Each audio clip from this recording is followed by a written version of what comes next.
Steel frame. भारतीय प्रशासकीय सेवा. Mister right depot. मी UPSC करायचं ठरवल्यानंतर UPSCचा अभ्यास करणारा आणि UPSCचा पूर्ण वेळ वाहून घेऊन सिरियसली अभ्यास करणारा पाहिलेला पहिला माणूस दिलीप जावळकर. मुंबई विद्यापीठाच्या कलिना कॅम्पस हॉस्टेलमध्ये मला ॲडमिशन मिळाले. देशातल्या जवळजवळ प्रत्येक राज्याचं प्रतिनिधित्व करणारी पोरं या हॉस्टेलमध्ये होती. मी चौकशी करून घेतली. त्यात महाराष्ट्राची किती, कोल्हापूरचं कोण असेल का अशी उत्सुकता होतीच. कळलं कोल्हापूरचा एक जण आहे, दिलीप जावळकर. ऐकून थोडं बरं वाटलं. दिलीप UPSC करतो या एक्स्ट्रा माहितीनं थोडं जास्तच बरं वाटलं. रूम नंबर 72 ही दिलीपची रूम. मी भेटायला निघालो. वॉचमॅन म्हणाला, वो नहीं मिलेगा. वो सुबह 7:30 बजे, दोपहर 1 बजे और रात 9 बजे सिर्फ इसी वक्त मेस में मिलेगा. आई शपथ, एवढं परफेक्ट टायमिंग आणि तेही पळणारा कोण, मराठी माणूस. माझी उत्सुकता आणखीनच वाढली. मी दुपारच्या वेळेत कोण हा दिलीप कुमार पाहण्यासाठी मेसच्या तोंडावरच जाऊन बसलो. तसा त्याला समोरून येताना पाहिला. गोरागोंडा, डाव्या हातात नोट्स आणि उजव्या हातात बांधलेला काळा धागा. टिपिकल कोल्हापुरी पैलवानाची चाल. अभ्यासू विद्यार्थ्यापेक्षा हा बिल्डरच जास्त वाटत होता. या फर्स्ट लुकमध्येच वाटलं या माणसाची फील्ड चुकली.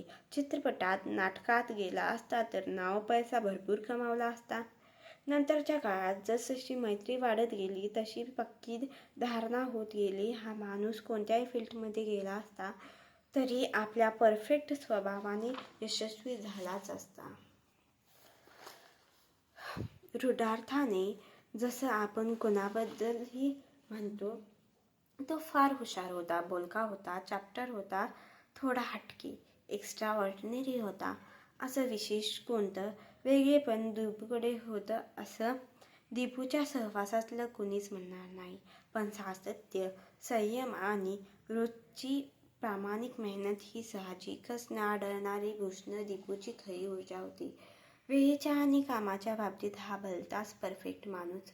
कोणतीही गोष्ट मुळापासून स्वच्छ, स्वाभाविकपणे ती पूर्णत्वाला नेण्याच्या दिशेनेच करायची त्याची स्टाईल. त्याच्या अभ्यासाची पद्धत अशी तंत्रशुद्ध, सफाईदार. कोणतीही गोष्ट प्रॉपर करावी त्यावर त्याचा जास्त भर. बेसिकली आणि प्रॉपरली हे दीपूचे खास परवलीचे शब्द. तो बोलायला लागला की मी घड्याळ लावून मोजायचो. तो कोणत्याही विषयावर कधीही कुठेही बोलू द्या, बेसिकली आणि प्रॉपरली चा भडीमार करणारच. दीपूचा अभ्यास, त्याची विचारपद्धती, त्याची मानसिकता, त्याचा स्वभाव हा असा बेसिकलीपासून प्रॉपरलीपर्यंत पसरलेला आहे. म्हणूनच मी त्याला कम्प्लीट मॅन न सापडणाऱ्या या जगातही मिस्टर राईट म्हणतो. सकाळी उठायची ठरलेली वेळ चुकली की आपण रोजच नव्याने गणित मांडायला चालू करतो. उद्या सकाळी लवकर उठायचे, पहाटे 5:30ला उठणे, 6:30पर्यंत व्यायाम, 7 वाजता नाश्ता वगैरे.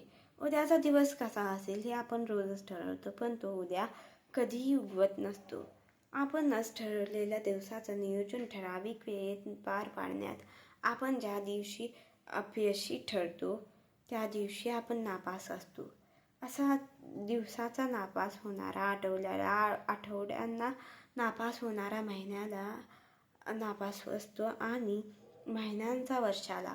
परीक्षा कोणतीही असो, UPSCचा वा अन्य कोणतीही नियोजन कोणतंही असो, अभ्यासाचं वा उद्योग व्यवसायाचं, एकदम आणि अचानक असं कोण नापास होत नसतं.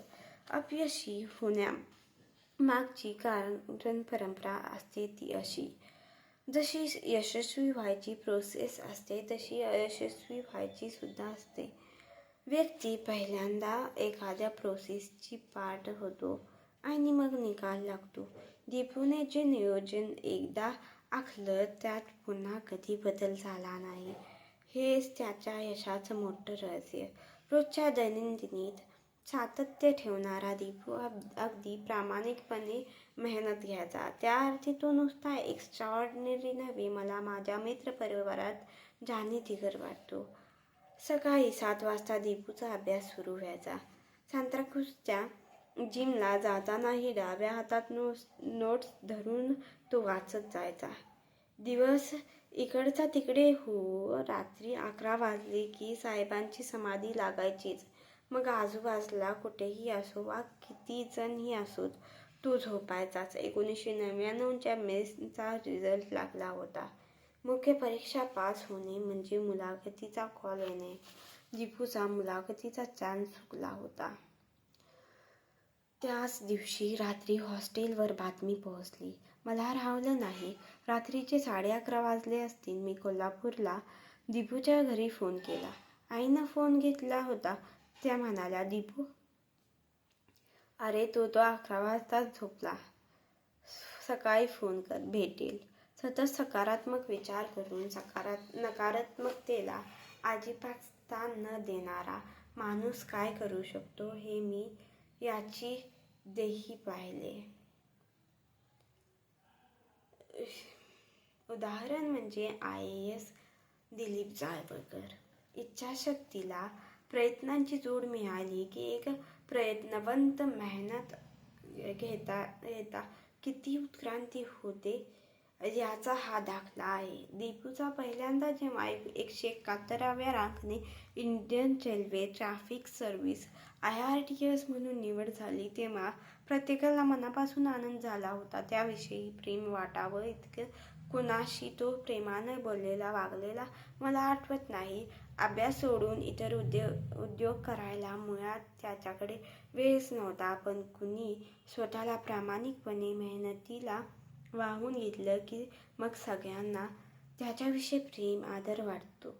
मदत करायलाही आवडतं. स्पर्धा परीक्षा क्षेत्रात करिअर करू इच्छिणारा हे व्यवस्थित समजून घेतले पाहिजे की एका वेळी सगळ्याच कामांना न्याय देता येत नाही. सगळ्यांना खुश ठेवता येत नाही. जे साध्य करायचं आहे त्यासाठी प्राधान्यक्रम ठरवता आलाच पाहिजे.